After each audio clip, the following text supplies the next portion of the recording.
sebelumnya perkenalkan, saya Yoman dari Teknik Sipil 19 dan teman saya William dari Teknik Sipil Angkatan 19. Oke, kali ini kita akan membahas soal dari UAS semester sebelumnya. Itu di sini ada 2 soal. Pertama itu cek cek apakah strong column beam terpenuhi, dan kedua perhitungan gaya geser pada hubungan balok kolom. Oke, di sini kita akan membahas pertama dulu cara mengecek apakah strong column beam-nya terpenuhi. Nah, sebelumnya dulu, strong column beam ini merupakan salah satu syarat untuk menentukan apakah pemilihan tulangan longitudinal pada sebuah kolom itu sudah oke atau sudah memenuhi atau belum. Nah, eh, strong column beam itu artinya adalah kolom kuat dan balok lemah. Itu artinya dalam perencanaan struktur, kolom harus dirancang lebih kuat dibanding balok agar ketika terjadi mekanisme keruntuhan, kolom harus bertahan paling akhir. Jadi istilahnya balok, pelat, dan lain-lainnya lebih duluan daripada kolom. Karena ketika kolom duluan runtuh dibanding struktur yang lain, maka secara otomatis bangunan akan runtuh semua. Nah, di sini kita akan meninjau 2 titik pada join untuk mengecek strong column beam. Pertama itu di bagian join yang ini dan di bagian join yang ini. Kenapa? Karena kebetulan di sini di soalnya diketahui ada 3 momen nominal pada kolom. Ini pada soalnya ada 3 data, kolom desain, kolom atas, dan kolom bawah. Yaitu kolom atas yang ini, kolom desain, dan kolom bawah. Jadi kita langsung mengecek pada join ini saja, kedua join, mengecek strong column beam-nya. Oke. Di sini kita udah diberikan beberapa data dan ada juga diagram interaksi kolomnya. Untuk data kolom desainnya, di sini ada P1119. Kalau kita lihat pada soal P119 itu terdapat di sini, maka momen nominal tetanya itu ada 506 dan tetanya adalah 0,9. Begitu juga untuk data kolom atas yang P1432 yang ini, itu ada momen nominalnya yang theta 509 dan tetanya 0,8. Begitu juga untuk data kolom bawah, P-nya 1761 yang ini, dan di bawahnya dan di sampingnya ada momen nominal dan tetanya. Oke. Begitu juga untuk data balok kiri sudah diketahui untuk luasan negatifnya. Ini sebenarnya untuk hubungan balok kolom ya. Jadi untuk strong column kita lihat momen nominalnya aja. Sini ada 432 dan yang positifnya ada 186. Untuk tetanya untuk balok 0,9. Oke, di sini ada rumus untuk perhitungan strong column beam-nya. Sigma momen nominal kolom atau jumlah momen nominal kolom atas dan bawah harus lebih besar dibanding 1,2 jumlah momen nominal balok. Jadi di sini kita hanya fokus pada momen nominalnya saja. Jadi tinggal mencari momen nominal. Jadi dia dari soal kan yang diketahui itu theta momen nominal. Ya tinggal kita bagi tetanya saja, maka dapat momen nominal. Nah, pertama kita fokus untuk menghitung jumlah momen nominal pada balok. Momen nominal balok tadi yang 432, ini diketahui dari soal. Kemudian kita tahu tetanya 0,9. Maka untuk mendapat momen nominalnya yang tanpa theta, itu maka momen nominalnya dibagi dengan theta, dapatlah 480. Kemudian untuk momen nominal yang balok kanan, itu ada tadi momen nominal 186. Itu yang masih ada theta. Jika untuk mendapatkan momen nominalnya, maka 186 dibagi 0,9. Itulah 206. Kemudian kita jumlahkan momen nominal balok kanan dan kiri dikali 1,2. Dapat untuk balok 824,574 kN/meter. Nah, kemudian kita beralih untuk menghitung jumlah momen nominal pada kolom. Nah, kita fokus untuk eee, menghitung tiap-tiap momen nominalnya dulu. Untuk yang kolom lantai desain, itu tadi momen nominalnya ada 506,73 yang masih pakai theta. Untuk, momen nominalnya maka dibagi theta, 509,59 dibagi thetanya didapat 563,033 kilonewton meter. Untuk kolom lantai atas, theta momen nominalnya itu 509,59, maka momen nominalnya dibagi dengan theta itu dapat 619,939. Untuk kolom lantai bawah, theta momen nominalnya ada 478,44, maka untuk momen nominalnya dibagi dengan thetanya dapat 666,351. Maka kita, menjumlahkan, momen nominalnya. Di sini menjumlahkannya bukan tiga-tiganya, tapi dilihat dari titik join-nya. Kita fokus untuk join atas dulu misalnya, kita lihat yang join atas.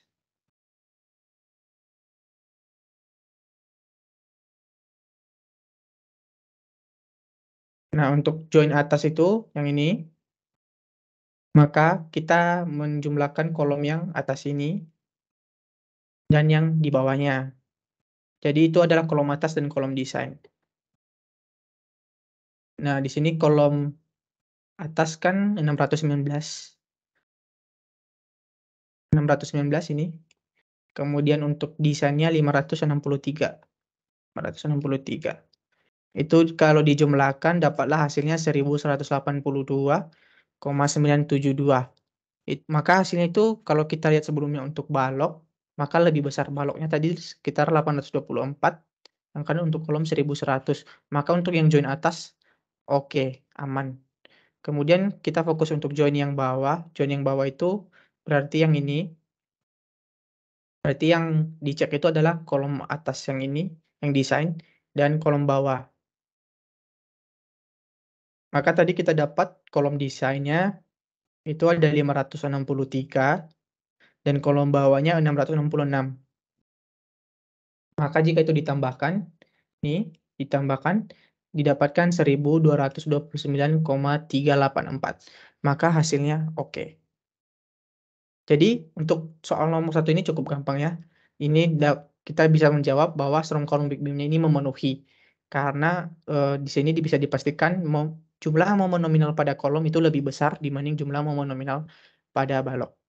Nah, oke, sebelumnya mungkin kasih penjelasan dulu, itu momen nominal itu apa? Momen nominal itu adalah, eee, momen kapasitas kapasitas sebuah struktur untuk menahan momen lentur. Jadi ketika sebuah struktur misal balok, dia diberikan sebuah gaya, gaya terfaktor misalnya, maka itu akan terjadi momen lentur. Nah, seberapa kuat balok itu menahan kekuatan lentur itu, itulah disebut momen nominal. Nah, namun perlu dipahami untuk perancangan, itu yang digunakan adalah theta Mn. Untuk perancangan itu digunakan theta Mn. Kenapa? Fungsi theta itu sebenarnya kan adalah mereduksi sebuah, kekuatan struktur.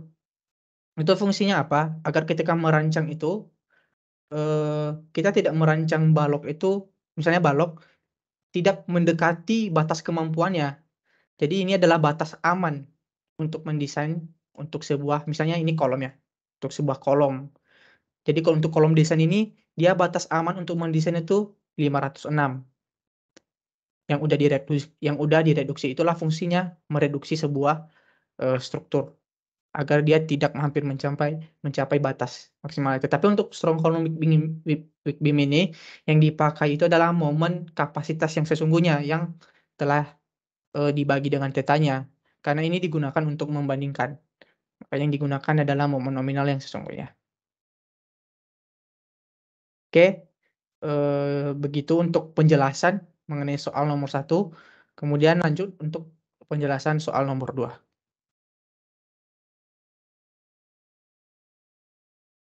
Baik, selanjutnya saya akan menjelaskan soal nomor 2 mengenai gaya geser pada hubungan balok kolom.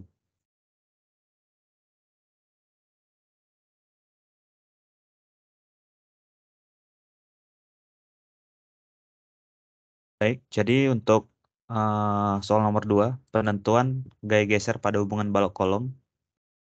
Itu yang pertama kita menentukan dimensi dari joinnya dulu.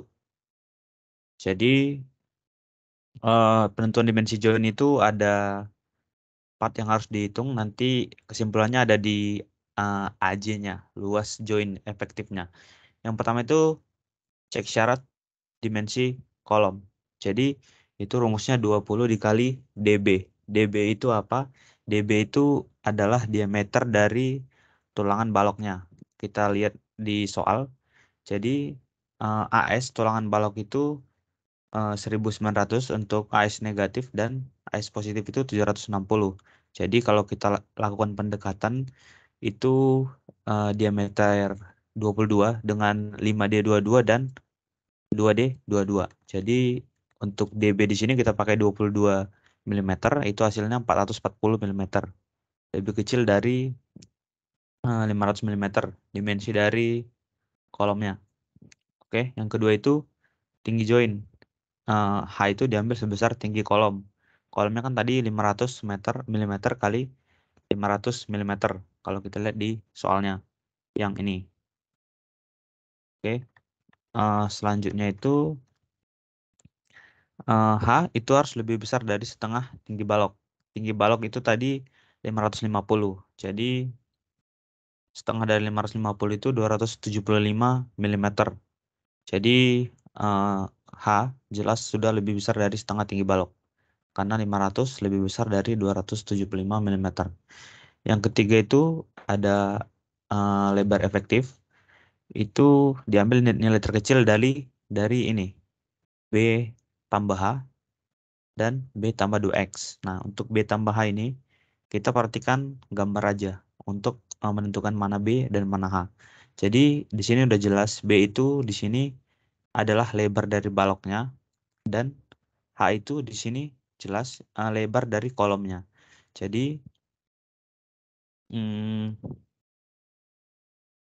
di sini maaf sebelumnya, di sini berarti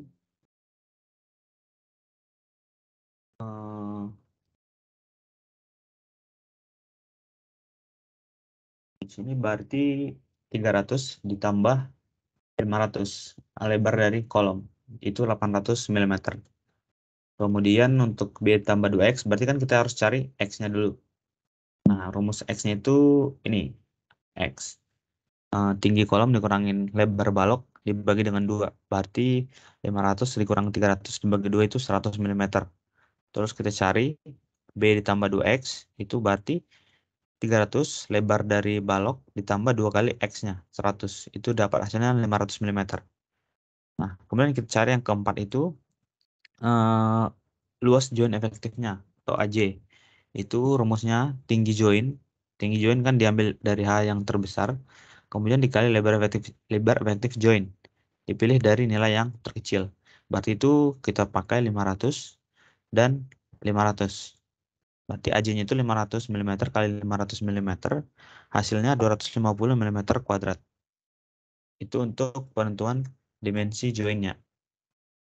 Kemudian, karena di soal tidak diketahui nilai ampere negatif dan ampere positif, berarti kita harus cari terlebih dahulu nilai ampere-nya seperti mencari nilai ampere balok sebelum UTS kemarin.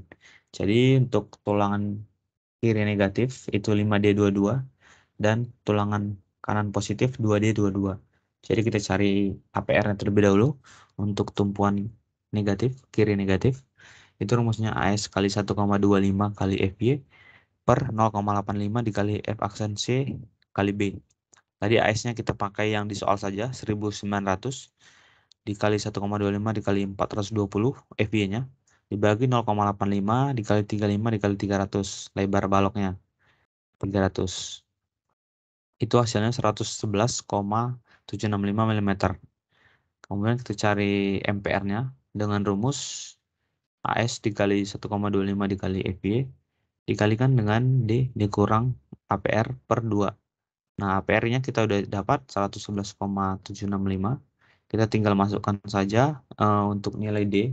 Di sini di soal sudah diasumsikan.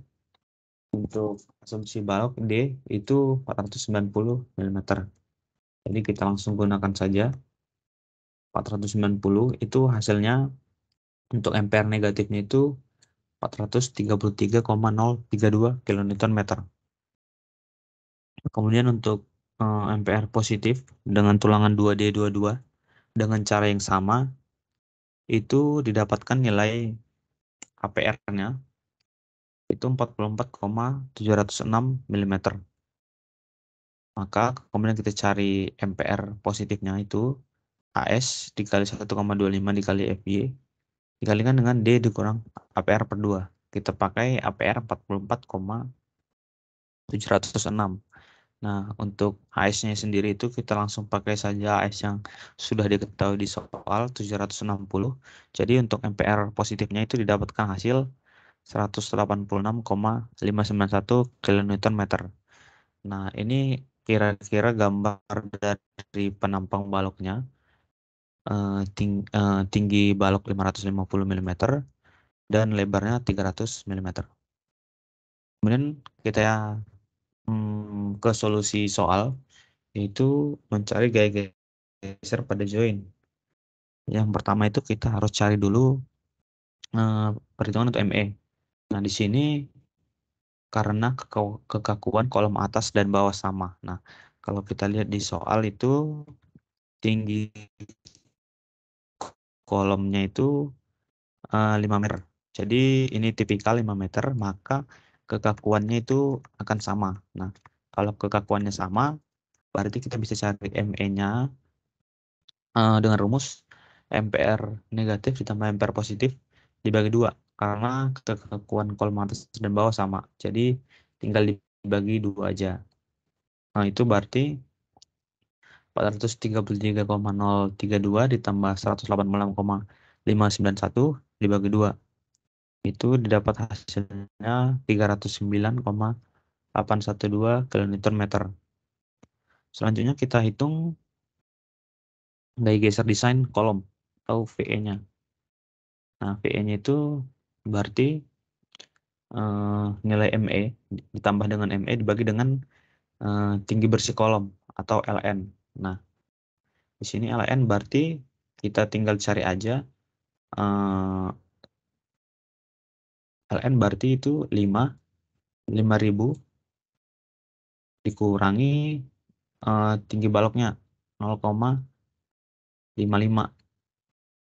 Nah, itu dapat hasil 4,45 untuk LN-nya. Nah, itu kita cari 309,812 ditambah 309,812 dibagi dengan 4,45. Nah, itu dapat hasil 139,241 kilonewton untuk LN. Ini 4,45. Oke. Selanjutnya kita hitung gaya geser pada join. Untuk gaya-gaya tulangan longitudinal balok, kita pakai asumsi goyangannya ke kanan. Kita lihat gambar ini, kita pakai asumsi goyangan ke kanan. Oke, kita hitung gaya tarik tulangan dan gaya tekan beton sisi kanan. Seperti pakai yang 2D22, AS-nya itu 760 mm². Nah, itu kita cari T1-nya dengan rumus 1,25 dikali AS dikali FY. Nah, ini 1,25 dikali 760 dikali FY-nya 420. Dapat hasil 399 kilonewton. Nah, di sini C1 sama dengan T1 399 kilonewton. Kemudian untuk gaya tarik tulangan dan gaya tekan beton sisi kiri. Berarti kita pakai jumlah tulangannya itu yang 5D22. Berarti itu AS-nya itu 1900 mm². Maka kita cari T2 dengan rumus yang sama. Itu kita dapat hasil 997,5 kilonewton. Jadi di sini juga C2 itu sama dengan T2. Hasilnya 997,5 kilonewton. Selanjutnya ini kita mencari apa yang ditanyakan di soal. Kita menghitung gaya geser join. Itu kita pakai asumsi yang tadi, goyangannya ke kanan. Kita lihat gambar ini. Berarti kita akan menggunakan rumus ini. PE dikurangin T2 dikurang C1. Nah, kita masukin aja 139,241 dikurang 997,5 dikurang 399. Itu hasilnya 1257,259 kilonewton. Nah, untuk bagian ini kan ada asumsi goyangan ke kanan dan goyangan ke kiri. Nah, kalau kalian pakai asumsi goyangan ke kiri, itu hasilnya pasti sama 1257,259 kilonewton. Namun untuk asumsi goyangan ke kiri nilainya pasti positif. Nah, di sini untuk gaya geser nilai positif dan negatif itu bukan menandakan besar dan kecil, tapi itu menandakan arahnya. Jadi itu hasilnya sama, besar gayanya sama, namun arahnya yang berbeda. Oke, jadi ini untuk jawaban gaya geser join di hubungan balok kolom. Namun kita coba lanjutkan lagi dengan kita mengecek kekuatan geser joinnya. Kita cek kekuatan geser join. Jadi join terkekang oleh balok-balok pada keempat sisinya. Nah, bisa kita lihat di sini gambar yang ini. Nah, join kan ini terkekang oleh balok-balok, keempat balok di sisi-sisinya. Itu berarti kita pakai rumus yang ini.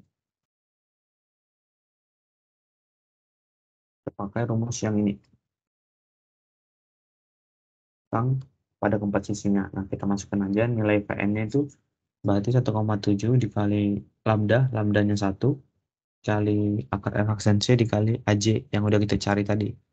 Nah, itu didapatkan hasil 2514,334 kilonewton. Terus, di sini kita lihat untuk sambungan balok kolom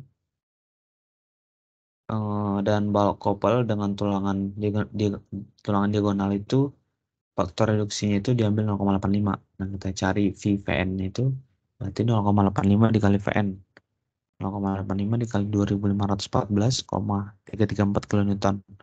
Itu dapat hasil 2137,184 kilonewton. Nah, kemudian kita bandingin nilai VN ke nilai PJ. Nah, ternyata VN itu lebih besar dari PJ karena 2137,184 lebih besar dari 1257,259. Maka kekuatan geser join pada hubungan balok kolomnya memenuhi. Baik, mungkin sekian dari penjelasan yang bisa kami berikan terkait soal UAS tahun lalu, struktur beton tahan gempa. Kiranya dapat bermanfaat untuk UAS teman-teman sekalian. Terima kasih.